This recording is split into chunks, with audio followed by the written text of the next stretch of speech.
난쟁이가 몇 명 나오는 줄 아세요? 네? 몇 마리요? 안 나와요. 안 나와요? 신데렐라 나와요. 아, 여러분 그렇구나. 잘하시네요, 진짜로.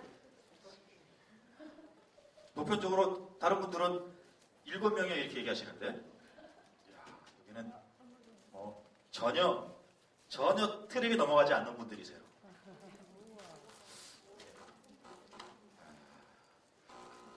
예, 그 난쟁이들은 백설공주에 나오죠. 그죠? 네. 몇 마리? 몇 명이요? 7명이요. 여러분, 여기 지금 화살표가 몇 개로 보이세요? 4개. 4개. 4개, 예. 또 다르게 보이시는 분, 화살표가 몇 개 보이나? 예, 저 뒤에. 8개. 8개죠? 네. 제가 선물로 하나. 왜요? 네. 왜일까요? 화살표가 왜 8개 까요? 아직도 계산이 안 되는 분들 계세요? 네. 자, 보여드릴까요? 이게 저기가 돼야 되는데 왜 저기가 안 되죠? 여러분, 이렇게 제가 질문을 드려볼게요. 화살표가 안으로 되어 있는 게 보이세요? 밖으로 되어 있는 게 보이세요? 안으로. 밖으로도 있죠? 그죠? 네. 이렇게 제가 바꿔볼까요? 화살표에 흰색 화살표가 보이세요? 검정색 화살표가 보이세요? 이제 죄송합니다. 이렇게 다시 한번 얘기해볼까요? 제가 아까 물었던 것처럼 화살표가 지금 몇 개로 보이세요? 4개가 아니라 8개. 제가 왜 이 화살표를 가져왔는가 하면 우리는 보편적으로 이 안쪽이든 바깥쪽이든 4개나 검정이나 흰색 화살표를 보시게 되는데 우리가 여기서 화살표를 다 찾자면 안쪽의 화살표로 안쪽으로 들어오는 성향의 화살표도 있고 바깥으로 나가는 방향의 화살표도 있는 거죠. 이걸 개수로 굳이 시자면 8개 말씀하신 거죠. 목사님이세요? 전사님이세요? 선생님이세요? 네, 감사합니다. 8개의 화살표가 보이죠.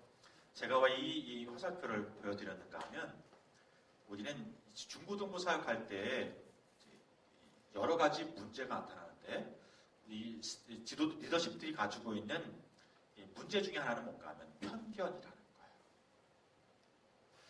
특별히 다음 세대 사역하는 사역자들에게 문제 중에 하나는 뭐냐면 편견이에요. 된다, 안 된다라는 편견이에요. 얘는 가치 있다, 가치 없다는 편견이에요. 문제하다, 문제가 아니라는 편견이에요. 이 편견이 얼마나 우리 사역을 갉아먹는지 모릅니다. 저희 이 YFC 사역 중에 한 축은 학교로 들어가는 사역이고요. 학교에 들어가서 아이들을 선교하거든요. 우리 조금 전에 큐티 했는데 왜 여러분에게 큐티를 이렇게 하시도록 저희가 준비했냐면 여기에 모인 교회들은 대부분 큰 교회들이 아니잖아요.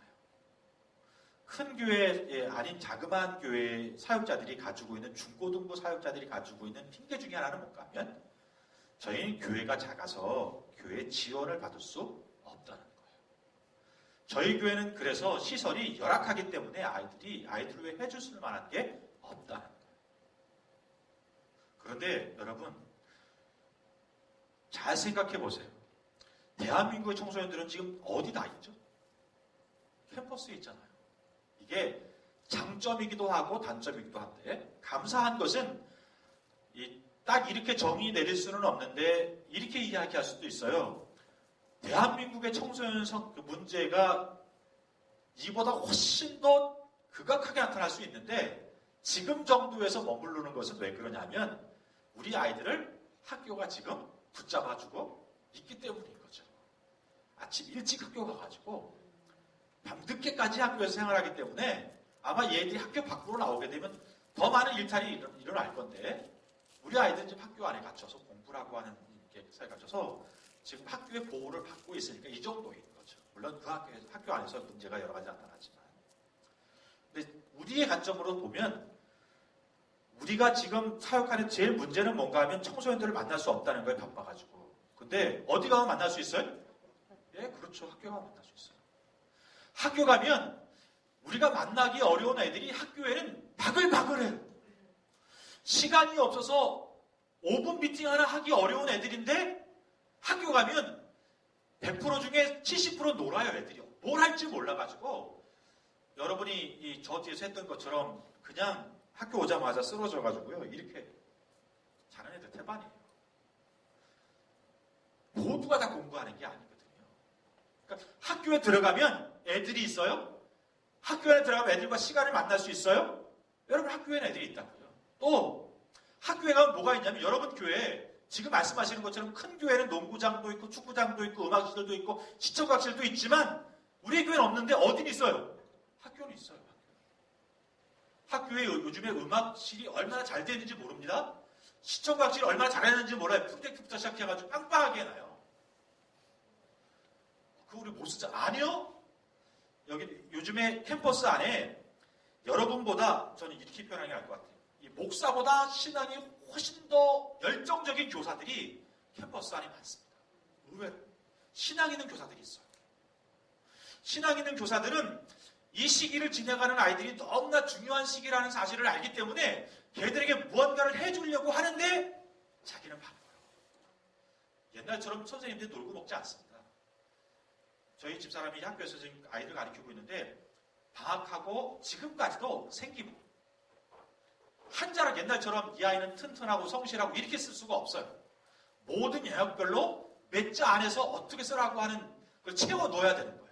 선생님들이 똑같으면 안 돼요. 그 아이 성향을 잘 파악해가지고 그 아이가 학교에서 어떤 시간을 보냈고 훈련을 받았고 어떤 특질을 가지고 있고 어떤 진로를 가야 되는지에 대해서 생기부 써야 되는데 이게 스트레스가 여간 지금도 못 보고 있어요. 선생님들이 이것만 말고요. 학교에서 해결해야 될 행정적인 절차들이 너무나 많습니다. 거기다 뭐 해야 돼요? 교사로서 해야 될 수업 안을 짜야 되잖아요. 그러니까 신앙 있는 교사들, 이 시대가 너무나 이 시대를 지나가는 우리 아이들이 너무나 소중하다는 걸 알아서 교사가 된 사람들, 그래서 자기가 가르치는 과목만 아니라 신앙에 대한 영적인 것도 가르쳐줘야 되는데 시간은 없는 거예요. 그런데 여러분들이 찾아가셔서 우리가 무엇을 도와드릴 수 있을까요? 교사들은요, 길을 찾은 거죠.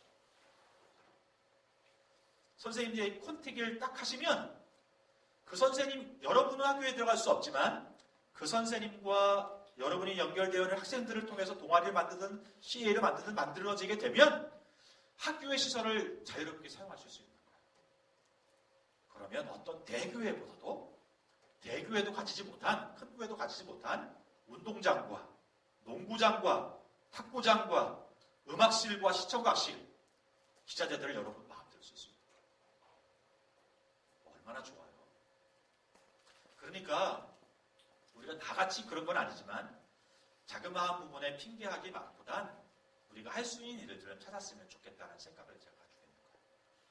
큐티 얘기가 다 요구 하는데 왜 큐티를 했냐면 중고등부 사역하는데 큰 교회들이 할 수 있는 일이 있어요. 콘서트도 할 수 있고요. 큰 교회는 얼마나 많은 일들을 할 수 있겠어요. 돈을 들여가면서. 자그마한 교회들은 어렵잖아요. 솔직히. 가수 한 사람을 CCM 가수 한 사람을 데려오는 게 어려운데 설교 스피치 할 수 있는 강사 한 사람을 데려오는 게 어려운데 그게 사실이죠. 그래서 큰 교회들이 하는 것은 못해요. 그런데 여러분 교회이기 때문에 할 수 있는 일들이 있어요. 저는 그게 큐티라고 생각해요. 1대1로 아이들과 1대2로 아이들과 핑계할 거리를 찾기보다 할 수 있는 일을 찾아간다면 하실 수 있는 일이 있거든요. 자그마한 교회이기 때문에 큰 교회들 이거 못해요. 자그마한 교회이기 때문에 할 수 있는 일이 관계적인 사역이 아주 친밀하게 할 수 있는 일들이 있다는 거죠. 그 중에 하나가 저는 큐티라고 생각해요. 그래서 지금 거기에 나와 있는 7강좌는 저희들이 몇 강좌를 더 붙일 거거든요. 여기 오기 전에 2주 전에 청소년과 대화법도 좀 저희가 했었어요. 그래서 청소년 사역자들이 가져야 될 사역 중에 포인트들을 좀 집어서 다는 풀지 못했지만 여러분과 함께 나누기를 원해서 강좌를 만들었는데 그 중에 하나가 큐티다. 자그마한 교회이기 때문에 할 수 있는, 큰 교회는 할 수 없는, 저는 훨씬 더 이게 액티비티하고 에너지가 있다고 생각합니다. 진짜 아이들을 변화시키는 일들은 이러한 일들을 통해서 일어날 거기 때문에 좀 캠프 끝난 다음에 애들과 좀 개별적인 시간을 좀 갖는 작업을 하셔야 돼요. 과정과 시간의 투자가 있다면 아마도 제가 볼 때는 2015년을 결산하시게 될 때 큰 교회에서 이루지 못한 일들을 자그마한 교회이기 때문에 아마 경험하시게 될 수 있는 기적들을 경험하실 수 있지 않겠나 그런 생각을 해보게 되거든요. 그런 편견. 저희 YFC가 그렇게 캠퍼스에 들어가 사역을 해가고 있어요. 믿는 청소년들을 훈련시켜서 믿지 않은 청소년들이 복음을 전하게 해가지고 전도해가지고 교회로 이끌어주는 다리 역할을 하는 것이 저희 YFC 하는 일 중에 하나예요. 이걸 저희는 틴 투 틴이라고 해요. 10대가 10대에게. 제일 좋은 방법이죠, 솔직히. 저와 아이들의 나이 세대 차이가 이제 거반 한 40, 아니요, 예, 좀 차이가 나요. 네, 여러분도 비슷한 수준 아니시겠어요? 그러나 아이들은요, 같은 세대를 살고 있기 때문에 친구가 뭐 때문에 아파하고 목말라 하는지를 알거든요. 제일 좋은 전도자는 10대예요, 10대예요.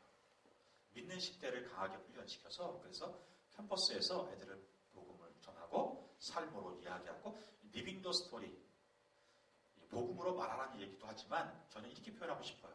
살아있는 스토리를 우리가 가질 필요가 있다. 그것이 말씀, 애들이 성경 읽지 않으니까 살아있는 스토리를 가지고 있는 사람들을 만나는 사람들이 살아있는 스토리를 갖게 되는 거죠. 그런 일들을 저희는 틴 투 틴이라고 그래요. 그래서 그런 일들이 여러분 교회에서 좀 일어났으면 좋겠다고 생각하고 저희 YFC만 아니라 이 일에 대해서 필요한 부분이 있다면 저희가 도울 수도 있어요. 학교 안에서 어떻게 학교와 접근하고 하는지, 그리고 또 교사들과 어떻게 접근하는지, 어떻게 동아리를 만들어 가는지, CA를 만들어 가는지, 그리고 그 CA를 어떻게 운영해 갈 건지 저희들이 약 한 6권 정도의 책을 CA에서 할 수 있도록 준비해 놨거든요. 그러니까 그냥 드릴 수는 없지만 여러분 훈련하시고 이렇게 교제하시다 보면 우리 간사님들과 총무님, 목사님들과 얘기하시다 보면 자연스럽게 그런 소스와 프로그램들이 여러분에게 흘러갈 거라고 생각합니다. 바라기는 그 프로그램만 퉁 띄어서 이렇게 가져가는 게 아니라 그 과정과 활용에 대한 것까지 함께 학습하셔서 건강하게 흘러갔으면 좋겠어요. 우리의 지금의 문제는 뭔가 하면 이게 참 좋은 걸 아셔서 야, 그것 좀 해봤으면 좋겠다 그러시고 그걸 퉁 따다가 슝 띄어서 우리 교회에 심으려고 그러시는 거예요. 과정은 없이. 이 과정이 없으면 그 프로그램의 산물이 나오기까지 과정을 이해하지 못하면 아무리 그게 좋은 프로그램이라도 여러분 교회에서 똑같은 효과를 보기는 어려우세요. 뭐가 필요한 거예요? 과정이 필요한 거예요. 그 프로그램과 그런 액티비티가 나오기까지 들였던 과정을 이해하셔야 되고 그 과정을 학습하고 사용하는 스텝들처럼 여러분도 그 스텝 프로그램들을 이해하고 사용할 수 있는 과정이 시간의 투자가 되어져야 거기에서 에너지가 나오게 되고 또 여러 가지 결과물이 나오게 되는 거죠. 그러나 가끔씩 저희는 그 과정을 무시해요. 그래서 툭 따다가 여기다 접목하면 된다고 생각하는데 능력 있는 분 중에는 한둘은 성공하실 수 있을지 모르겠지만 대개는 실패하기 좋은 방법입니다. 그래서 이 과정을 들으시고요. 또 하나 사역 중에 하나는 뭔가 하면 저희가 하는 일은 이 학교의 문제 아들 있잖아요. 이 아이들 요즘엔 학교에서 체벌하지 못하게 돼 있어요. 그래서 기관에 위탁하게 되거든요. 저희 YFC는 그런 아이들 위탁받아가지고 훈련하는 프로그램을 해요. 팀워크라고 해가지고 청소년 활동공간 팀워크라고 하는. 근데 하루는 이 팀워크에 문제 청소년이 하나 오게 돼 있어요. 이 아이는 이게 뭐 갈치였나요? 예, 제목이 그래요. 제목이라 그러는데 아무튼 그 학교에서 걸린 항목이 그래요. 벌점이 쌓였어요. 저희 그 학교에서 담당 선생님한테 이 선생님들이 간사님이 이렇게 연락이 온 거예요. 이 아이는 권투한 아이고요.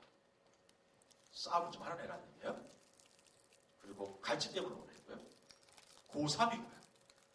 키가 큰 거예요. 남학생이고요. 여러분 어떤 이미지가 그려지세요? 네, 저보다 좀 등치 큰 근육 좀 나오고 얼굴 좀 이렇게 긁히고 껌 좀 씻고 다리 좀 쩌는 애 같지 않으세요? 이야기를 들으면 저희 스태프들, 저희 티녹에 담당하는 간사님이 우리 총무님도 하시지만 실제 필드를 담당하는 간사님 여자 간사님이세요. 이야기를 듣고 쫄았어요. 솔직히.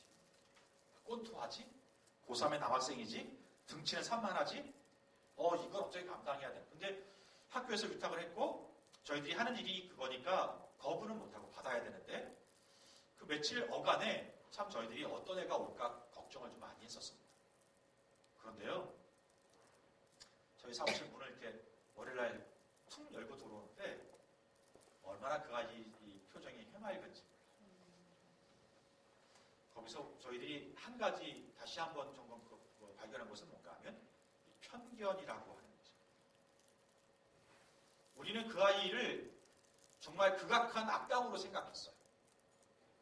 학교에서 아이들을 두들겨 패고 배운 꼰투라고 하는 꼰투하면서 그 배운 걸 가지고 아이들 두들겨 패고 또는 어느 날 갈치도 하고 그 정도 생각을 한 거 아니겠습니까? 포악한 아이를 어떻게 감당할까 일주일 동안 그랬는데 그런 죄목을 가지고 우리 문을 여는 아이는 우리가 생각했던 그런 생각의 그런 이미지의 아이가 아니라는 거죠.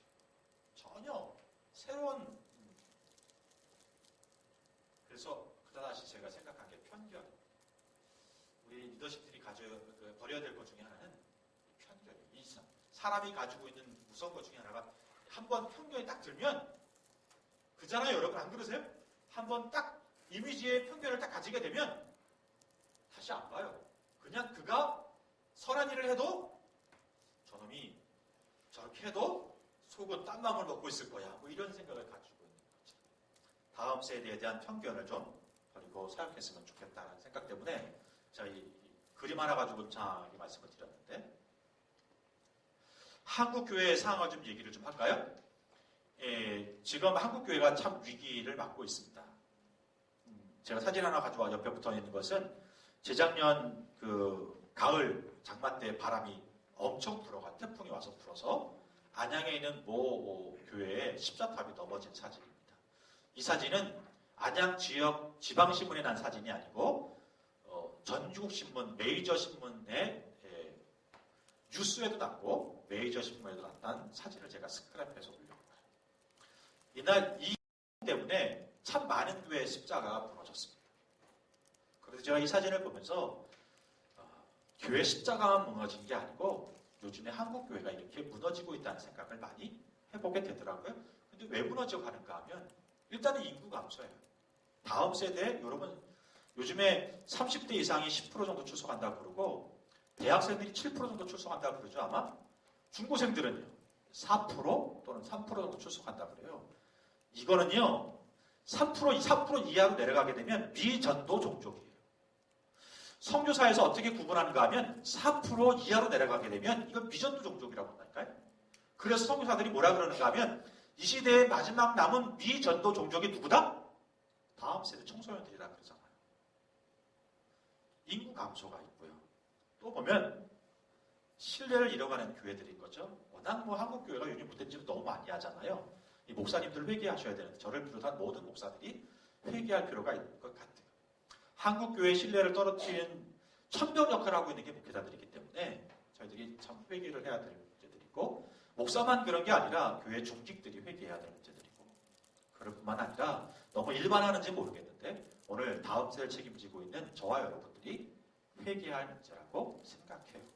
다시 우리가 신뢰를 회복하지 않는 한 우리 애들이 교회에 오고 싶지 않은 것을요. 그런 부분 속에서 생각을 좀 해볼 필요가 있다. 그러나 저는 가장 큰 문제는 여기 있다고 생각해요. 한국 교회가 무너지는 가장 큰 문제 중에 하나는 뭔가 하면 불행의 열정이 사라지고 있는 거죠. 솔직히 여러분 그렇지 않으세요? 전도해야 한다고 하는 강박증 정도는 아니지만 이 목사가, 장로가, 권사가, 안수 집사님이, 집사님들이, 선생님들이 전도해야지. 그게 내일인데 라고 생각하고 사는 사람이 과연 얼마나 될까? 길거리에서 예수천당 불신 지옥하는 사람을 향해서 손가락질, 저게 뭐야? 를 해도 그러면 어떻게 하시겠다고? 저보가는 얘기예요. 불신, 천국, 예수천당 불신, 이게 뭐예요, 이게? 그래서 제가 되게 묻는 거죠? 그럼 너는 무슨 대안이? 너는 지금 어떻게 하는데? 이게 어느 순간 저한테 오는 질문이었어요. 한국교회 가장 큰 문제는 뭔가 하면 불행의 열정이 사라지고 있는 것 같아요. 전도하지 않는데 어떻게? 로마서의 기자들이잖아요. 복음을 전하지 않는데 어떻게 듣고 듣지 않는데 어떻게 믿고 믿지 않는데 어떻게 삶이 달라지겠냐고. 로마서의 기자의 말씀이에요. 중요한 건 결국 그 복음을 전하는 거잖아요. 전해야 전하는 사람이 있어야 듣는 사람이 생기는 거고 들어지는 게 있어야 믿어지게 되는 것이고 믿어지는 게 있어야 삶이 달라지게 되는데 출발이 전도인데 전도하지 않는 거죠. 이것에 대하여 우리가 마음 아파하게 또는 심각하게 고려하고 생각하지 않는다면 우리는 영원히 핑계하는 자리에서 멈춰서서 있을 수밖에 없는 것 같아요.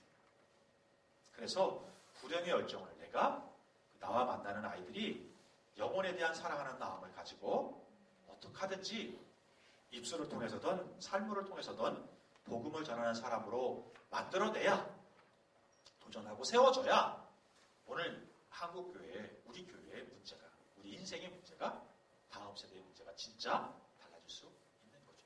여러분, 이건 그냥 지나가는 문제가 아니라 예수 그리스도가 소망이라고 하는 믿음이 있는 사람이라면 예수님 밖에는 이 세상을 구원하고 건질 리가 없다고 하는 믿음을 가진 이라고 한다면 구력의 열정에서 다시 한번 생각해 볼 필요가 있는 것 같아요.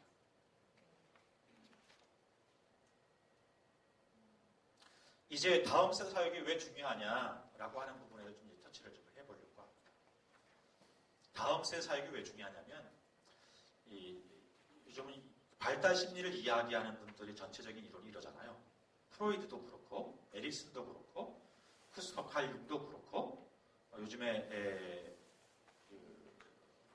제3의 심리학이라고 이야기하는 언어도 그렇고 모든 심리학자들이 발달 심리학자들이 얘기할 때 0세부터 5세까지 아니면 0세부터 18세까지 모든 것이 결정된다는 거예요. 저는 인간의 결정론에 대해서 믿지 않습니다. 우리 인생은 결정되었지만 예수 그리스도의 십자가의 보혈을 통하여 새로워질 수 있다고 하는 가능성을 저는 믿어요. 그러나 발달 심리학자들이 이야기하는 부분에서 동의하는 건 뭔가 하면 이런 건 동의해요. 어린 시절이 굉장히 중요하다. 0세부터 5세까지는 0세부터 18세까지는 그 어간에 경험하는 경험들이 인생의 중요한 터닝 포인트들이 인생은 중요한 결정을 하는 요인들이 된다고 하는 부분 속에 저는 동의해요. 저희들이 그런 시대를 지내고 있는 애들을 만나고 있다는 사실을 기억하실 필요가 있습니다. 발달 심리학자들만 그러냐? 그렇지 않아요, 여러분. 성경도 그래요. 한번 같이 읽어보겠습니다. 마땅히 행할 길을 아이에게 가르치라. 그리하면 늙어도 그것을 떠나지. 잠언 22장 6절의 말씀. 발달 심리학자들이 얘기하는 것뿐만 아니라 성경도 우리가 어릴 때 마땅히 행할 일들을 가르쳐야 된다.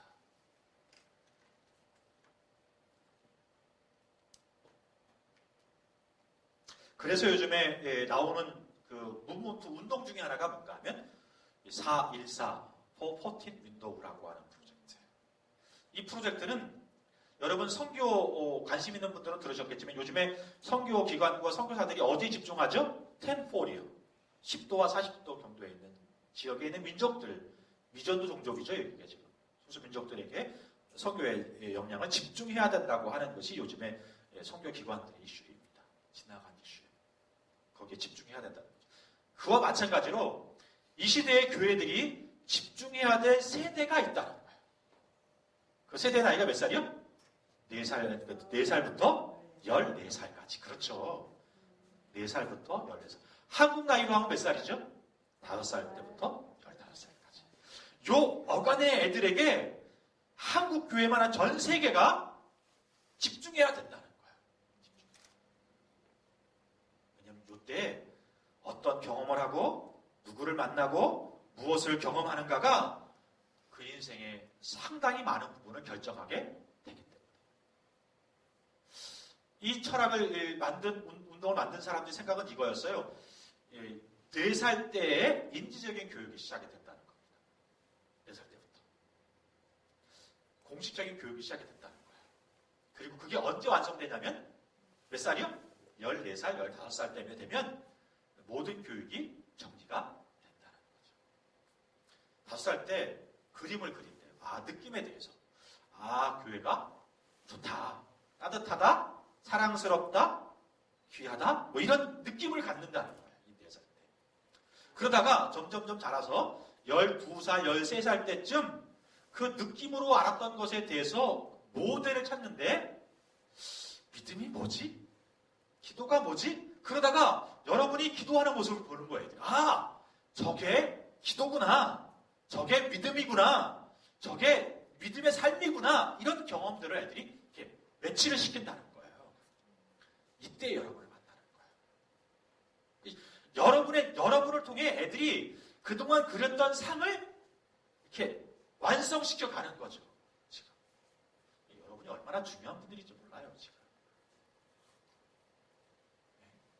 한 영혼의 습작들이 결정이 된다고 여러분들 때문에 여러분을 만나면서. 이게 얼마나 놀라운 일이에요. 그리고 얼마나 조심스러운 일이에요. 제가 가끔씩 얘기하는 분 중에 한 분인데요. 이 테너 이문균이라고 하는 인물이에요. 아시는 분들 계시죠? 세계적인. 이분이 제가 YFC에 있다가 극동방송에 사역을 할 때 포항극동방송 개국 1주년 사역을 하는데 게스트로 초청을 해가지고 집회를 한 적이 있었어요. 1시간 반 동안 2,700명 정도의 성도들 앞에서 찬양하고 간증하는데 얼마나 은혜스러웠는지 모릅니다. 참 감사하게.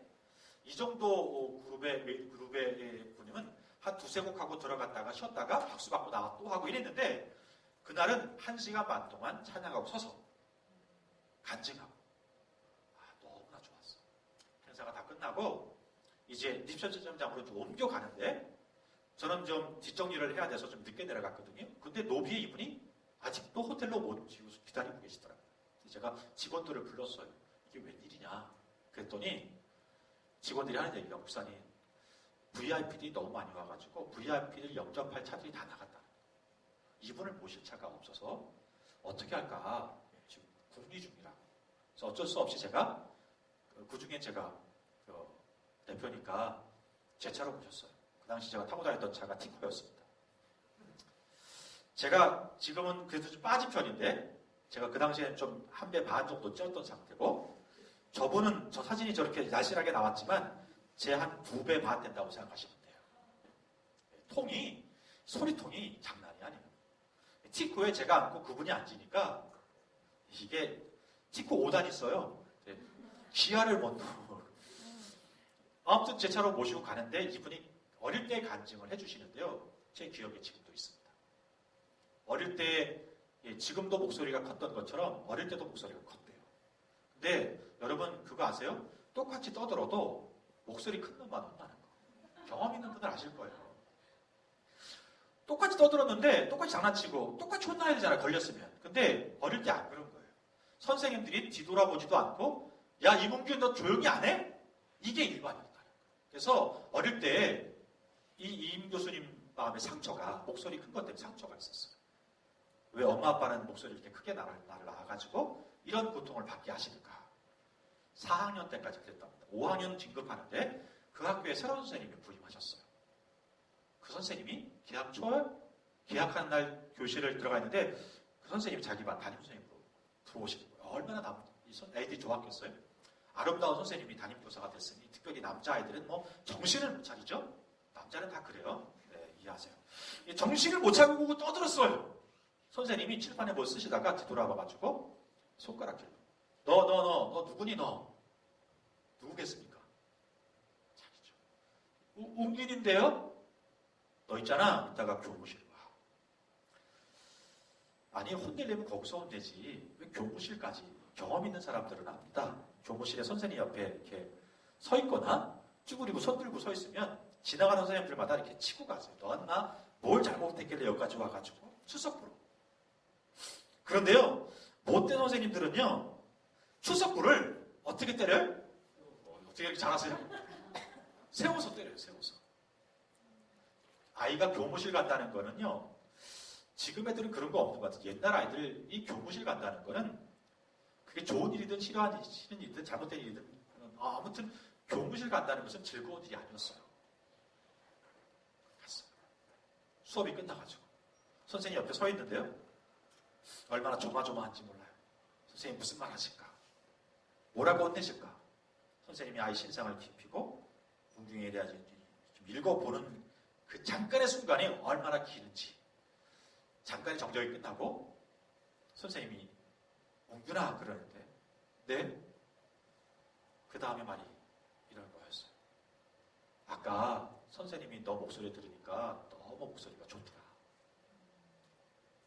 이 아이는 잔뜩 혼날까봐 긴장을 하고 있는데 목소리가 너무 좋더라고 칭찬 들은 거예요. 그 당시 티쿠안에서 이문균 교수님이 저한테 하신 얘기를 그대로 옮기면 이런 거였습니다. 제가 평생을 살면서 목소리 때문에 칭찬 들은 게 그때가 처음이었습니다. 평생이라 봐요. 5학년이에요 지금. 평생을 살면서 그동안 목소리 때문에 혼만 났는데 처음으로 목소리 때문에 칭찬 들은 거예요. 너무나 좋았어요. 그래서 아이 마음이 완전히 풀려버렸어요. 그 다음부터 선생님이 뭐라고 말씀하시는지는 몰랐는데 대답은 한 거예요. 네. 나중에 정신 차리고 보니까 웅균아 너 주소를 보니까 사는 집을 보니까 선생님 교회 옆인 것 같다. 선생님이랑 교회 한번 같이 안 갈래? 네. 그럼 이번 주부터 만나서 교회 가는 거다? 네. 이렇게 된 거죠. 그래서 생각을 열을 거 보니까 학교 가겠다, 교회 가겠다고 약속을 한 상태거든요. 자기도 모르게. 그래서 어쩔 수 없이 교회를 가게 됐어요. 주일날이 왔고 약속을 지키기 위해 선생님과 함께 교회에 가게 됐고 선생님은 이 웅균이를 데리고 교회에 입장했는데 맨 앞으로 이렇게 어딘가 앉히더래요. 이렇게 너 일로 와. 그래서 여기 이런 의자가 아니고 옆으로 돼 있는 의자 가운데 앉히고 자기 처음 입어보는 가운 같은 걸 입히더래요. 가운 같은 걸 입히고 악보를 주더래요. 악보를 받아서 시키니까 노래를 했어요. 얼떨결에 성가대라. 그런데요, 예배가 끝난 다음에 동네 애들 중에 아는 애들 있잖아요. 아이들이 웅균이를 향해서 손가락을 쳐들면서 야 웅균아 너 진짜 멋있다. 선생님들이 웅균이의 머리를 쓰다듬으면서 너 어디서 온 애니? 근데 노래를 이렇게 잘하는 거야. 이문균 교수님 티코에서 한 이야기를 그대로 옮기면 이렇게 표현해요. 그때 제 마음 가운데 결심을 하게 됐습니다. 내가 세계적인 가수가 되리라. 제가 왜 이 말씀을 드리는가 하면 5살 때부터 15살까지 무엇을 경험하고 무엇을 듣고 누구를 만나는가가 그 인생을 결정하게 된다는 이야기가 이게 그냥 흘러가는 얘기가 아닐 수 있다는 거예요. 저와 여러분이 던지는 그 한마디를 통해서 우리 아이들의 인생이 달라질 수가 있는 거죠. 지금 저와 여러분이 그런 세대의 친구들을 만나고 있다는 사실을 기억하셨으면 좋겠습니다. 이분은 윤무부 교수님이라고 저와 비슷한 연배를 가지신 분은 아실 건데요. 제가 중고등학교 때까지만 해도 새 조류하면 이분밖에 나오지 않았습니다. 경희대학교 조류학과의 교수님이셨는데 그 당시엔 새 박사가 없었거든요. 이분의 별명이 새 박사였어요. 이 문 교수님이 처음부터 이렇게 공부를 한 친구가 아니었습니다. 어릴 때부터 그런데 새는 좋아했어요. 그래서 학교에 교실에 있으면 항상 무부가 앉는 자리가 저 뒤에 우리 여선생님 앉은 자리 좀 된대요. 앉아가지고 선생님 바라보는 게 아니고 항상 학교에 오면 저 자리에 앉아서 창문 밖에를 보는 거예요. 창문 밖에는 뭐가 있었겠어요? 새가 있었어요. 선생님이 조심히 보는데 맨날 저 자리에 앉아가지고 항상 날아가는 새만 본 거예요. 하루는 다가가서 무부야 새가 그렇게 좋니? 네. 저는 새만 보면 너무나 좋아요. 그러면 선생님 생각해보는데 너는 새 박사가 됐으면 좋겠다. 너무 좋겠어요. 이 마음의 동기를 끄집어낸 거죠. 그리고 근데 누구야? 새 박사가 되려면 거기에 앉아있으면 안 되고 여기에 앉아있지부터. 그러면 너가 새 박사가 될 수 있어. 책상을 그래서 거기서 여기로 옮겨주는 일을 했대요. 그때도 5학년으로 기억하고 있습니다. 그 아이는 새 박사가 되기 위해서 얼마나 노력했는지. 그 후 저희 때 유일한지는 모르겠지만 저희 때 누구나 다 기억하는 새 박사 유무부라는 인물이 그렇게 태어나게 된 거죠. 5살 때부터 15살 사이 어간에 누구를 만나고 무엇을 경험하고 어떤 도전을 받는가에 따라서 인생이 달라질 수 있다. 저 저와 여러분이 지금 그 세대의 아이들을 만나고 있는 거예요. 쉽지 않아요. 어려운 일이에요. 이게 얼마나 힘든지 몰라요. 그래서 그만두고 싶어요. 제가 수원에 교회 사역을 할 때 이 10월달, 11월달만 되면 가장 힘든 게 뭔지 아세요? 선생님 얻는 거예요. 선생님. 교인이 15,000명 돼도 교사할 사람이 없어요. 성가대는 다 하려고 그러는데 교사는 1년만 하면 다들 안 하려고 그런다는 거예요. 목사님 저 교사 못하겠어요. 그래서 교사 수급하는 게 얼마나 어려운지요. 그런데 그렇게 어려운 일이지만 여러분의 한마디를 통해 한 생명이, 한 영혼이 변화될 수 있다는 사실을 기억한다면 이보다 더 가치 있는 일은 없죠. 1,000원을 주고도 얻을 수 없는 것이 영혼이라고 하는데 여러분의 한 번의 수고와 헌신과 한마디의 사랑 어린 관심이 아이의 인생을 달라놓게 한다면 여기 온 간사님 중에 제 제자도 있거든요. 걔들 때문에 이 사역을 해요. 이 사역을.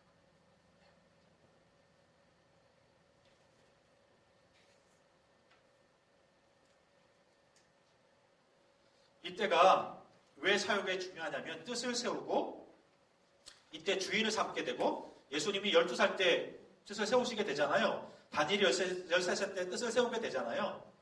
그렇기 때문에 중요하고요. 또 하나는 이때가 중독이 심한 때이기 때문에 무엇인가 미치기에 가장 좋은 때예요. 아니 미치는 때야 이때가.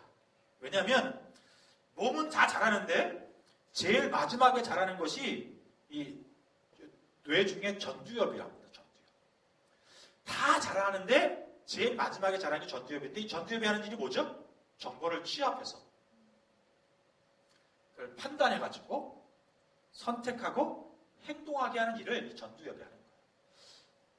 정보를 모아요. 이게 좋은 일이다, 나쁜 일이다. 내가 이걸 행동하게 되면 이런 일들이 일어나게 될 것이다. 라고 하는 이 생각을 하게 하는 게 전두엽인데 이게 가장 나중에 발달합니다. 뭐가 발달하냐면 이 시기엔 감성 지능들이 왕성하게 발달하는 거예요. 그래서 이 감성이 게임을 통해서 이렇게 더 확장되어져 가면 완전히 전두엽을 삼켜버리죠. 중독이라는 게 요소하다. 그래서 이 시기에 게임에 중독이 되든 이 성에 중독이 되든 약물에 중독이 되든 뭐에 중독이 되기가 쉬운 때예요. 제가 제 생각은 이래요. 이왕 미칠 거면 제대로 미치게 하자. 요때에 예수, 복음 이게 딱 맞아지게 되면 제대로 미칠 수가 있는 때입니다. 제가 어저께 지난 주일날 그저께죠 벌써. 저희는 주일날 그 큐티하고 주중에 큐티하고 큐티했던 본문 중에 하나 설교하고 설교한 내용을 가지고 적용하는 성경 공부를 하게 되거든요. 요즘에 저희가 날샘 가지고 하는데 여호수아서예요. 지난 주간에 이제 요단강을 건너가는 작업에 대한 본문을 나누었는데 한 분이랑 얘기를 하는데 이러는 거예요. 목사님 이전에는 어릴 때는 단순했어요. 하나님 뜻이 분명했어요. 무엇을 말씀하시는지 무엇을 해야 되는지 분명했어요. 행동하기도 쉬웠어요. 지금은 그게 쉽지 않다. 모호해진다는 거예요. 물었어요. 왜 그럴까요? 왜 그럴까요? 왜 그럴까요? 나중에 거기 있는 공동체들이 함께 이야기하는 건 뭐냐면 계산하는 일들이 많아졌다는 거죠. 어릴 때는 이게 계산이 안 됐어요. 단순했어요. 결단하기 쉬웠어요. 거기 올인도 돼요. 이게 이때예요. 그러니까 예수를 언제 믿었느냐? 70, 80%가 중고등학교 때. 70, 80% 애들이 물었습니다. 언제 예수 믿었냐? 그럼 중고등부 때. 수련회 때. 대부분 그렇잖아요. 은혜 받는 것들이. 이때가 성경의 말씀을 듣고 복음을 듣고 예수를 만나기 가장 좋은 때. 중독이 되는 때. 이때 제대로 미치면 이럴 수 있어요. 전도사님이 겨울바다 들어가가지고 야 입수! 그러면 전도사님과 이렇게 컨택이 된 애들은 신뢰 낙보가 형성이 된 애들은요 함께 바닷속으로 거길 추운데 왜 들어가 이런 거 안 해요 애들이요. 미친 애들은 그냥 뛰어들죠. 이럴 수 있는 나이가 요때예요. 요때보다 나이가 2살, 3살 많아지죠? 그러면 먼저 전도사님 해보시죠. 이렇게 나오는 거고 추운데 굳이 그럴 필요가 있을까요? 이렇게 나오는 거고 좀 더 나이가 많으면 어떻게 해요? 순회 자체를 안 줘. 그런데 적어도 중고등학교 때는 전도사님과 목사님과 선생님들과 이렇게 딱 통역하게 되면 미치게 돼 있어요. 하자 그러면 돌격 앞으로 그러면 하고 돌격하는 거죠. 이 맛에 사역을 하잖아요. 그리고 그렇게 미쳐보내는요, 나중에 헤매다가도 돌아오게 되어 있어요. 마치 연어가 자기 본향으로 돌아오는 것처럼 돌아오게 되어 있는 거예요. 유대 향유 담는 그릇들이 있잖아요. 그런데 이 향유 담는 것이 마땅히 행할 길을 이라고 하는 뜻의 원어는 여기 있다 그럽니다. 이 향유 담는 그릇들이 가지고 있는 특성 중에 하나는 뭔가 하면 제일 먼저 담은 향기의 향기를 그 그릇이 평생 동안 담는다는 거예요. 그 향기를 평생 낸다는 거예요. 다른 향기를 낼 수가 없네요. 그 향기의 그릇에 향이 있든 없든 그 향기의 그릇의 냄새는 뭘로 결정돼요? 첫 번째 담았던 향유의 냄새를 가진다는 거죠. 마땅히 그래서 행할 길을 아이에게 가르치라라고 말한 것이 거기에 있는 거죠. 지금 요 시기에 아이들이 믿음으로 이렇게 탁 걸려지게 되면 향유 그릇이 평생 그 냄새를 가지고 가는 것처럼 우리 애들도 그렇게 되어지게 된다는 거죠.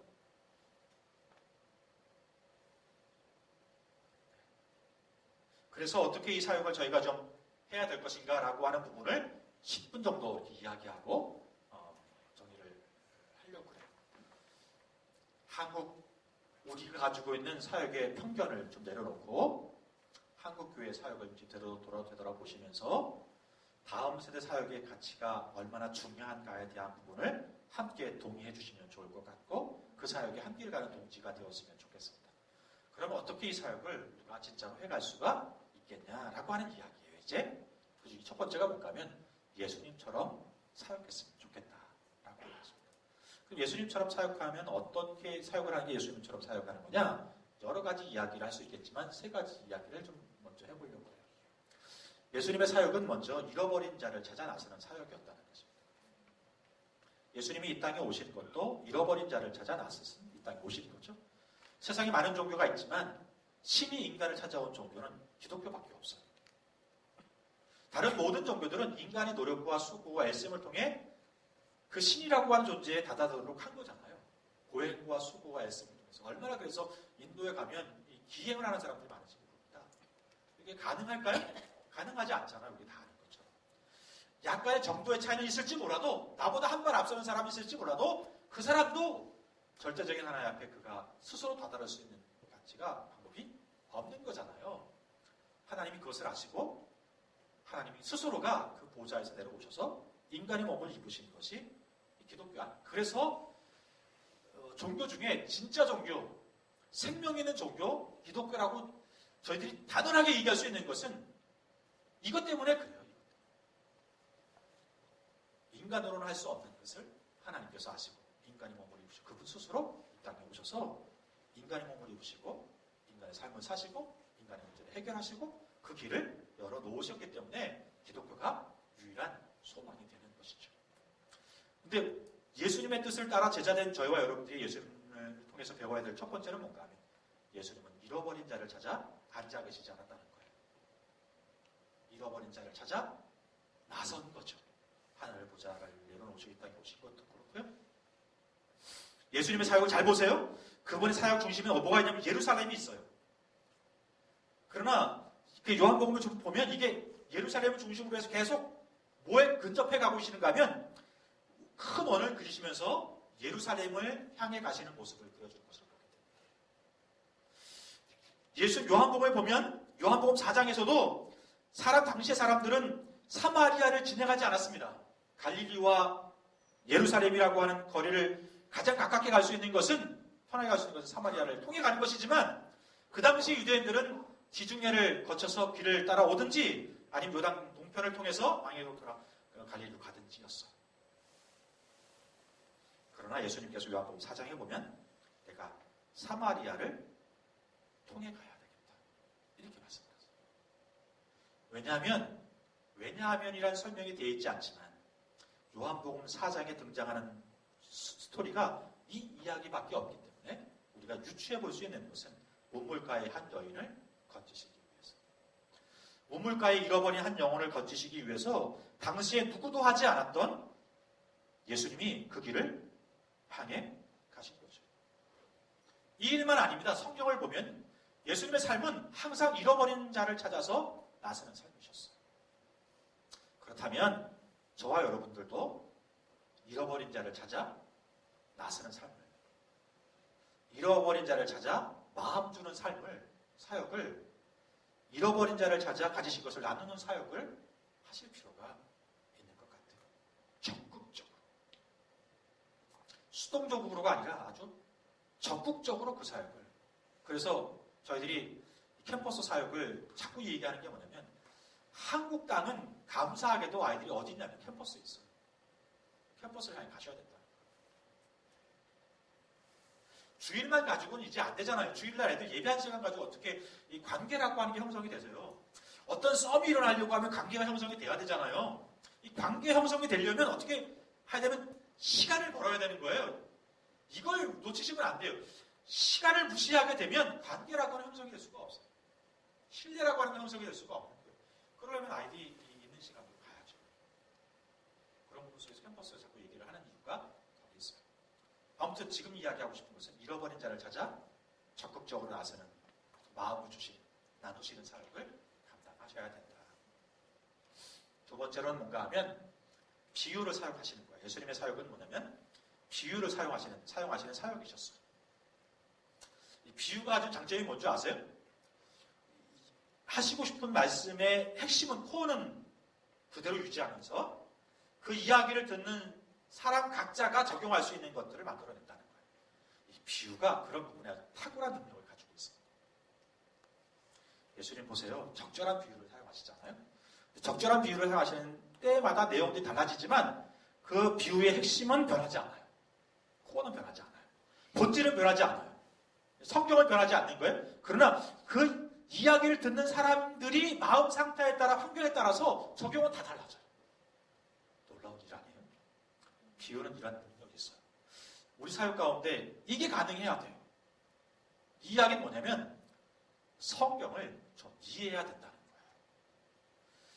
사역자들이, 중고등부 조선 선생님들이 좀 성경을 열어놓고 사실 필요가 있어요. 이게 우리 다른 거 사역하는 게 아니잖아요. 영혼의 양식을 통해서 사역하는 거잖아요. 말씀의 능력이 있잖아요. 우리가 뭘로 더 이걸, 성경을 대체할 수가 있겠어요.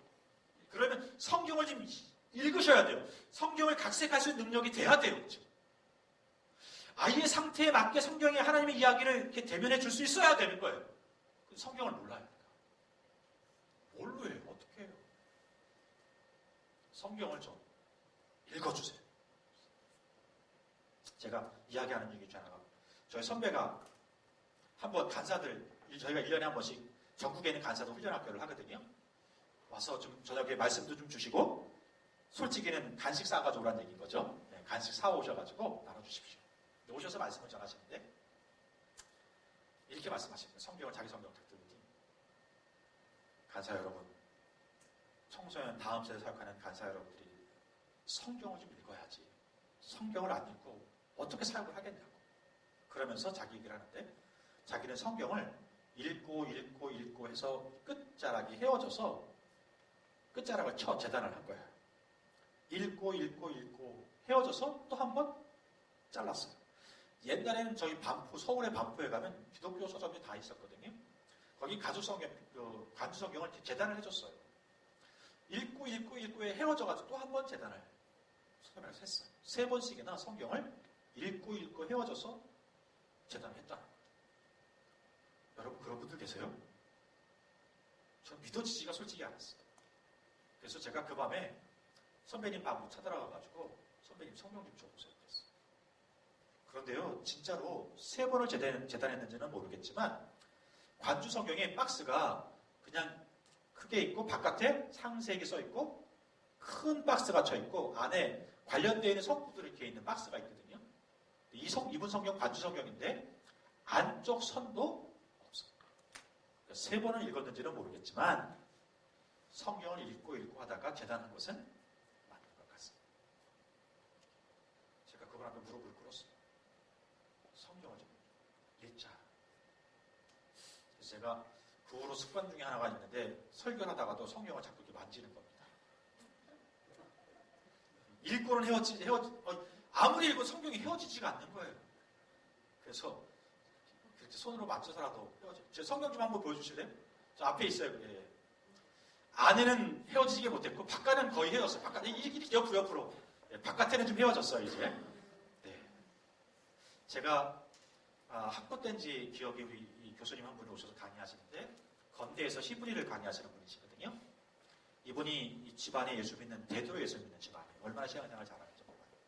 그 형님은 대법관을 지내셨고 둘째 형님이 아마 부산인가 어디 그 대기업의 그 사장을 지내시고 이런 집안들이에요. 얼마나 바쁘겠어요? 집안 전체가 모이는 게 쉽지 않았다고 하더라고요. 근데 어느 날 우연찮게 6형제가 다 모인 거예요.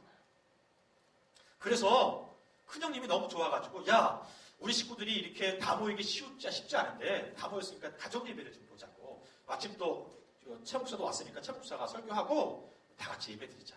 근데 이 최 목사님이 그냥 예배를 드렸으면 좋았을 건데 최 목사님이 하시는 말씀이 이 형님 제가 무슨 설교냐고 성경도 안 가져왔는데 무슨 설교냐고 형님이 이 얘기를 듣고 좀 꼭지가 도셨어요. 야 하면 하는 거지 뭘 또 못하냐? 그리고 판사가 되려면 변호사가 되려면 육법전서를 다 외운다고 말이지. 근데 목사라는 사람이 성경 한 권을 못 외우냐고. 그래서 설교를 못하냐고. 그 교수님 얘기가 한마디도 못 형님 얘기대로 설교를 했다 그래요. 제가 그 강의를 들으면서 속으로 성경은 66권인데 그런데 아무튼 죄송합니다. 성경을 좀 열고 사세요. 성경을 읽어야 돼요. 그래서 우리가 사역할 때 적절하게 하나님의 놀라운 뜻들이 아이들 삶 가운데 펼쳐질 수 있도록 성경을 열고 엇병을 여시지 말고 공과 공부하려고 여는 거 말고 목사가 설교하려고 여는 건 말고 여러분의 영혼, 여러분의 그 신앙 상태를 위해서 성경을 여는 거예요. 그게 지금 필요한 거죠. 목사가 돼가지고 설교하기 위해서 성경을 여는 것은 그 영혼을 위해서 여는 게 아니잖아요. 솔직히. 분반 공부 지도하기 위해 성경을 여는 건 여는 게 아니잖아요. 여러분의 삶을 위해서 여는 것이 필요한 거죠. 비유는 성경을 여는 거죠. 예수님은 또 어떻게 활용하셨냐면 질문을 통해서 일을 하셨다는 거예요. 사역을 통해서. 질문이라고 하는 것은요. 아이를 아는 거예요. 아이를. 질문이 어떻게 하는가에 따라서 답이 달라지는 거 아시죠? 예수님에게 사람이 형제가 찾아왔어요. 질문했어요. 예수님은 항상 모습을 보면 패턴을 보면 질문하시는 사람에게 답을 바로 알려주지 않으세요. 여러분 성경 보세요. 다시 질문을 하세요. 선생님, 제가 어떻게 해야 구원을 얻을 수 있습니까? 성경에는 무엇하고 쓰여 있느냐? 또는 무엇하고 배웠느냐? 관원이 하나님을 사랑하고 이웃을 사랑하라고 말했습니다. 예수님이 뭐라 그러세요? 잘하였도다. 그리고는 다시 질문을 너도 그렇게 하라고 그러니까 질문을 또 다시 하는 거죠. 그러면 누가 선한 이웃입니까? 그때 얘기를 풀어가세요. 그리고 이들 중에 누가 내 선한 이웃이냐? 라고 할 때 이 청년이 스스로 사마리아인이다 라고 하는 답을 찾도록 하시는 거죠. 여러분, 이유가 몇 가지가 있어요. 하나님이 예수님께서 답을 아시지만 답을 직접적으로 말씀해 주지 않는 것은 첫 번째, 그 청년 자체가 답을 이미 알고 있기 때문인 거죠. 이게 답을 알고 있는데도 질문하냐? 자기가 답을 알고 있는 대로 사는 것 자체가 힘들기 때문에. 그걸 답이라고 생각한다 그러면 자기가 힘들어지는 것입니다. 손해볼 수 있기 때문에. 우리는 답을 알면서도 모른 체 하죠. 우리가 가진, 저와 여러분이 가진 많은 문제 중에요. 솔직히는 여러분들 답을 아시잖아요. 답을 알면서도 모른 척 하는 거잖아요. 왜 그러죠? 그렇게 사는 것이 사실은 힘들고 어려운 길이라고 하는 것을. 그렇게 살면 손해볼 수도 있다는 것을 우리가 알기 때문에 답을 알면서도 답을 안다고 이야기하지 않는 거죠. 또는요, 예수님 질문하신 이유가 있어요. 왜냐하면 답을 직접적으로 알려주면 알게 되긴 하지만 삶은 변하지 않는다는 거예요. 아이에게 우리 부모들이 뭐예요? 최선을 다해서 해줘요. 삶이 바뀌어요? 어느 순간 당연하듯이 이제는 왜 안 해주냐고 이야기하잖아요. 언제 아이들이 바뀌냐면 스스로 깨닫게 되면, 스스로 자각하게 되면 아이의 삶이 바뀌어요. 그러니까 예수님이 바로 답을 주시기보다 적절한 질문을 다시 던지는 것입니다. 우리 사역에서 리더십에서 해줘야 할 일은 뭔가 하면 질문을 잘 하시는 걸 해야 돼요. 질문 연습을 좀 하셔야 돼요. 예, 아니요라고 하는 질문도 중요하지만 그거 말고 관계 속에서 중요한 질문은 뭔가 하면 그 아이의 내면을 드러낼 수 있는 질문, 스스로 답을 찾아가도록 해주는 질문, 이런 질문에 대한 훈련을 좀 많이 하실 필요가 있어요. 서점에 가시면 요즘에 질문에 대한 책이 굉장히 많이 나와 있습니다. 몇 가지 질문의 책들을 좀 살피셔서 질문을 어떻게 하면 좋을까, 효과적일까, 이 부분에 대해서 학습하시고 훈련하시는 시간을 좀 더 가지셨으면 좋겠어요. 마지막으로는 예수님은 삶으로 이 사역을 하셨다는 거예요. 삶. 말로가 아니라 그분은 그 한 걸음 한 걸음으로 자신이 하나님 된 거야. 하나님의 말씀이 생명된 것임에 대해서 그 삶의 걸음걸음을 통해서 증명하는 삶을 사셨잖아요. 오늘 리더십에 있는 우리 저와 여러분이 해줘야 될 일은 뭔가 삶으로 우리 사역들 아이들에게 보여주는 것입니다. 디모데서 4장 12절 누구든지 내 연수함을 없이 여기지 못하게 하고 오직 말과 행실과 믿음과 사랑과 정절에 대하여 믿는 자에게 보내라. 어린 디모데를 큰 교회, 오래된 에베소 교회의 담임으로 보내면서 바울이 디모데에게 서신을 통해 이야기하는 이야기입니다. 네가 연륜 있는 장로들, 큰 교회들, 그들을 대상으로 목회하고 사역하는 것이 쉽지 않겠지만 그러나 내가 부단히 해야 될 일이 있는데 그건 뭔가 하면 믿음의 본을 보이는 것이다. 이 일을 16절 전심전력해라. 19절 이 일을 통해서 너와 함께하는 일을 구원하실 것이다. 하나님. 이게 디모데가 에베소의 담임으로 가 있는 바울이 디모데에게 보낸 서신의 내용입니다.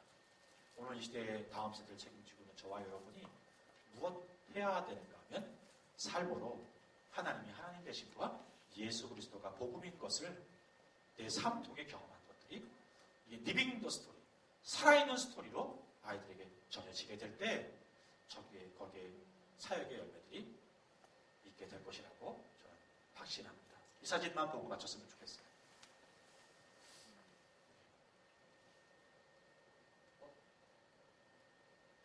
간사님, 이건 넣어주실래요?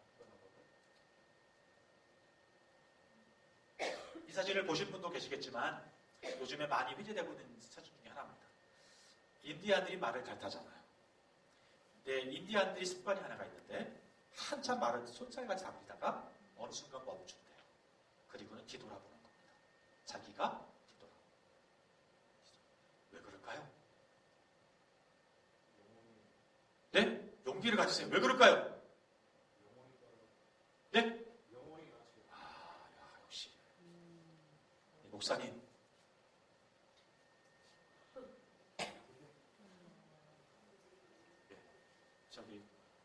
나눠서 읽으시라고. 감사합니다. 인디안이 하는 습성 중에 하나는 뭔가 하면 너무 자기가 말을 빨리 달려가지고 자기 영혼이 자기를 못 쫓아올까봐 좀 무섭어요, 솔직히. 지가 얼마나 빨리 달려서. 그런데 인디안들 마음 가운데 그렇게 돼요. 너무 빨리 달려가지고 혼자 자기가 빨리 달려서 자기 영혼이 쫓아오지 못할까봐 영혼이 자기를 지금 쫓아오고 있는 건가. 그리고는 기다려 준다는 거죠. 여러분, 아이들도 중요하지만 중요한 것 중에 하나는 뭔가 하면 저와 여러분이에요. 저와 여러분이 지금 상태가 어떤 것인가. 건강한 사역자가 건강한 열매를 맺게 되기 때문에 그렇습니다. 좀 자신을 언젠가 한번 돌아보실 필요가 있었으면 좋겠습니다. 시간을 가지시고 내가 지금 너무 또 여기에 사슬에 갇혀가지고 이 우울증에 빠지시면 안 되는데, 그러나 돌아볼 필요는 있는 거죠. 내가 제대로 가고 있는 것인지, 바로 하고 있는 것인지, 그분보다 앞서고 있는 건 아닌 건지 좀 생각해보고, 내게 부족한 것이 무엇인지, 또 살펴야 될 것이 무엇인지에 대해서 한 번쯤은 살펴보실 필요가 있는 것 같아요. 그래서 여러분이 건강해지시면 여러분과 연결되어 있는 모든 가지들은 건강해지게 되어 있습니다. 요한복음 15장에 보면 열매들은 자연스럽게 걷어지게 되어 있습니다. 어떻게 하면 그 나무에 그 가지가 붙어있게 되면 열매는 자연스럽게 맺어지게 된다고 이야기하거든요. 어떤 우리가 액션을 취해서가 아니라 그분 앞에 우리가 거하면, 붙어있기만 하면 열매는 걷어진다는 거예요. 여러분이, 저와 여러분이 그분에게만 이렇게 딱 붙어있게 된다면 나와 연결된 우리 아이들은 자연스럽게 그 영혼 속에서 열매를 거두게 된다는 것이죠. 그래서 우리가 서로를 돌아보는 시간이었으면 좋겠다. 얼마 남지 않았지만 돌아보시고 살피시고 그러셔서 2015년 건강한 사역이 여러분을 통해서 여러분 교회에 있었으면 좋겠습니다. 이게 저는 영적인 고수가 되는 길이라고 생각하거든요. 이거 뭐 제가 가끔씩 보는 영화 많았는데 열혈광고라고, 고수의 얘기인데 그 영적 고수에 대한, 제가 마지막 항상 쓰는 사진 중에 하나예요. 한 닌자가 스승을 찾아가가지고 이 칼을 베는 것을 배웠습니다. 이제 하산할 때가 됐는데 스승이 한 과제를 내는 거예요. 이제 강가에 가가지고 비치는 달을 베면 하산해도 된다. 스승의 이야기를 듣고 강가에 나가가지고 매일 밤마다 달을 베기를 계속해요. 그런데 여러분, 이 강가에 비친 달이 베져요? 안 베지죠. 낙심하고 또 낙심하고 또 다시 도전하고 또 다시 도전하고. 그때쯤 실망하고 있는데 스승이 와서 한마디랑, 선생님 베지질 않는데요? 스승이 하는 얘기가 하늘을 봐라. 그런데 보니까요, 달빛에 비친 그림자는 쪼개지지 않았지만 하늘에 있는 달은 쪼개져 있는 거예요. 이 그림의 제목은 절대고수입니다. 대구 전문대학교의 모 교수님이 그린 그림을 제가 찍어왔어요. 제목이 절대고수. 다음 세에 사역하는 사역자들이 저는 이랬으면 좋겠어요. 절대고수. 영적인 고수. 애들 사역이 그렇거든요. 한 번 찍어도 안 넘어가요. 2번, 3번. 언제 이 아이가 변하는지 몰라요. 그러나 어느 순간 아이가 변해 있는. 저희 YFC는 특별히 안 믿는 애들 대상으로 사역을 많이 하는 팀들이라 우리가 그들에게 어떻게 다가가는가 하면 안 믿는 사람처럼 기독교적인 색깔을 드러내지 않고 찾아가요. 그래서 만나요. 신뢰 형성해요. 자연스럽게 아이가 어느 순간 내가 예수 믿는 사람으로 자라게 되고 나도 예수 믿겠다고 고백하게 하고, 이게 저희가 하는 일이에요. 처음부터 저희들이 빨간 복음을 가져가게 되면 방어적이 되고 마음을 닫지만, 그래서 저희가 넓게 아이들을 만나게 되거든요. 절대 고수가 필요해요. 무적지 여러분 잘 보시는지 모르겠는데 옛날에 그 사형도수 뭐 이런 그 중국 무술 영화를 보면 절대 고수들의 특징이 있어요. 무술 같지 않는 사람, 무술 같지 않다. 그렇지 않으세요? 하늘을 날아다니는 사람도요, 겉모습을 보면 주정꾼이고 그냥 마을 아저씨 같고 건달 같아요. 전혀 무술하는 사람 같지 않아요. 그런데 어떤 위기 속에서 한 획을 딱 움직이면 결정을 짓는 거죠. 절대 고수잖아요. 중고등부 사역자들이 이해해야 된다고 생각해요. 아이들과 폭넓게 어울리고 뒹굴고 할 수 있는 사역이어야 되는 거죠. 그러나 어느 순간 아이들이 영혼을 거둬야 될 때 한 번의 획을 통해서 아이들이 영혼을 거둘 수 있는 영적인 파워를 가진 고수. 그 에너지는 드러나지 않는데 이 안에는 숨겨져 있는 영적인 파워가 있는 사역자. 저는 중고등 사역자들이 이래야 된다고 생각해요. 겉으로는 예수 믿는 사람 같고 신실한 사람 같은데 속을 되돌아보면 아무것도 없는 껍질 같은 사람이 아니고, 겉으로 보면 허물허물하고 숭숭하고 어떤 것은 바보 같고 고린도에서 보면 바울이 이야기하는 게 그거 아니에요? 세상 사람이 볼 때는 바보 같지만 나는 이 십자가에 대해서 다시 십자가에 대해서 얘기한다. 바보같이. 어떻게 보면 바보 같아. 그러나 그 사람과 만나면 만나는 사람을 변화시키는 에너지를 가진 사람. 이게 오늘 다양성을 가지고 있는 이 다문화 가운데 있는 10대들을 향해서 사역하고 있는 저와 여러분이 가져야 될 영적인 폼이다. 이렇게 생각이 들어서 영적인 고수가 되자. 기도하겠습니다. 한번 기도하시는데 오늘 저녁에는 기도하는 시간을 좀 길게 가지게 될 겁니다. 아마 한 사람의 설교도 길어지게 될 거고요. 저희가 기대하는 것이 있습니다. 아이들이 이번 저녁에 집회를 통해서 예수님을 만나고 자신의 가치를 발견하고 성령 충만과 의미 있는 시간들을 갖게 되기를 기대하는 마음으로 이 시간 우리 아이들을 위해서 좀 기도했으면 좋겠어요. 오늘 집회를 위해서 좀 기도했으면 좋겠어요. 함께 기도하겠습니다. 하나님 아버지 감사합니다. 이 시간 성령께서 임하고 주시도록 도우셔서 하나님의 당신과 임하심을 담으시도록 역사하여 주시옵소서. 하나님이 우리하시지 않습니다. 돌보셔서 이 밤에 정말 하나님 예수님 만날 수 있도록 인도해 주시고 하나님이 얼마나 사랑하는 자신의 가치를 인정하게 도와주시고 하나님 만날 수 있도록 은혜를 경험할 수 있도록 하나님 자신을 주 앞에 결단할 수 드릴 수 있도록 발걸음과 마음을 열어 주시길 간절히 빌고 이 밤에 은혜를 경험할 수 있도록 인도해 주시고 하나님 만날 수 있도록 인도해 주시고 하나님 우리의 정말 은혜 가운데 푹 빠져서 은혜 헤엄칠 수 있는 밤이 될 수 있도록 역사하여 주시길 간절히 빌고 원합니다.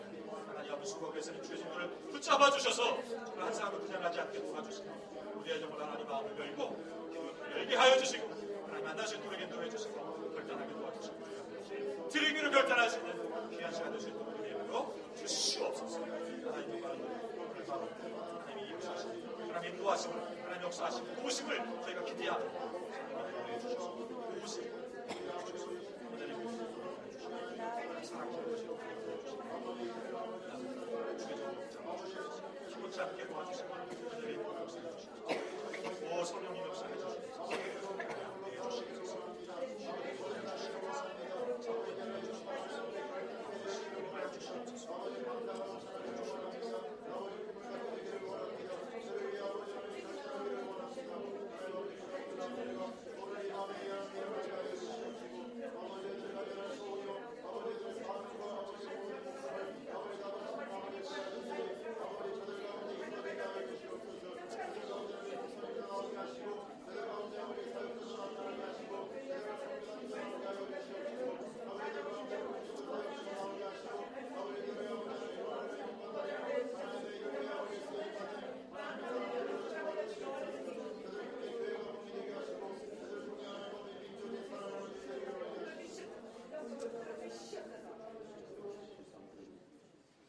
좋으신 하나님 아버지, 중고등부 사역을 감당하는 목사님, 전사님, 선생님들 이 시간 간절히 주님 앞에 우리 아이들을 올려드리며 기도합니다. 이번 캠프 때 우리 아이들이 은혜 있게 도와주시고 예수 영접하게 도와주시고 하나님 성령 충만해 주시고 자신만 아니라 자신들이 만나는 모든 청소년들 가운데 거룩한 영향을 미치는 하나님의 사람들 될 수 있도록 인도해 주옵소서. 하나님뿐만 아니라 이번 캠프에서 끝나는 게 아니고 캠프 이후에 계속적으로 자라가고 성숙해가고 성장해가고 하나님 나라 확장 가운데 쓰임받는 사람들로 세워지는 일들이 이 밤에 허락하여 주옵소서. 세우신 종을 붙잡아 주시고 하나님 찬양과 기도의 시간 동안 하나님 문을 여시고 은혜를 부어 주옵소서. 하나님 우리가 정말 기대하고 고대하는 일들이 우리 아이들 삶 가운데 기도의 제목들이 응답받고 이루어지는 기적을 경험하게 도와 주옵소서. 예수님의 이름으로 기도했습니다.